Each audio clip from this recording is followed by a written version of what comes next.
നമസ്കാരം. സ്പോർട്സ് ഇൻഫോയിലേക്ക് സ്വാഗതം. 10 മത്സരങ്ങൾ, 6 വിജയങ്ങൾ, 3 തോൽവികൾ, 1 സമനില. 19 പോയിന്റുകൾ, പട്ടികയിൽ 5-ാം സ്ഥാനം.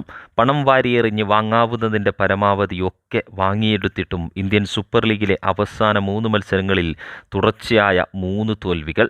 Mumbai City F C Goa, Kerala Blasters FC എന്നിവർക്ക് മുന്നിൽ വീണുപോയതോടെ പരിശീലകൻ ഇവാൻ ഫെറാണ്ടോയെ വീട്ടിലേക്ക് പറഞ്ഞയച്ച് പഴയ പടക്കുതിര ആന്റോണിയോ ലോപ്പസ് ഹബാസ് എന്ന തന്ത്രശാലിയെ പരിശീലകന്റെ കുപ്പായമണിയിച്ച ഇന്ത്യൻ സൂപ്പർ ലീഗിന്റെ ബാക്കി ഭാഗം മികച്ചത് തന്നെ കൊയ്യാനാവും എന്ന ആത്മവിശ്വാസത്തിൽ മോഹൻ ബഗാൻ സൂപ്പർ ജയൻസ് തന്ത്രങ്ങൾ മെനയുമ്പോൾ ആരാധകർ കാത്തിരിക്കുന്നത് ഒരു പിടി മികച്ച താരങ്ങളുടെ വരവ് കൂടിയാണ്. എന്നാൽ ട്രാൻസ്ഫർ വിൻഡോയിൽ വിവിധ ടീമുകൾ മികച്ച താരങ്ങളെയൊക്കെ സ്വന്തമാക്കുമ്പോൾ മോഹൻ ബഗാൻ സൂപ്പർ ജയൻസ് ആരാധകർ കാത്തിരുന്ന വാർത്ത ഇതായെത്തുന്നു. മധ്യനിരയിലെ magician Finland special Johnny Kauko എന്ന 33-കാരൻ മോഹൻ ബഗാൻ സൂപ്പർ ജയൻസിന്റെ കുപ്പായമണിയാനിതാ തിരികെ എത്തുകയാണ്.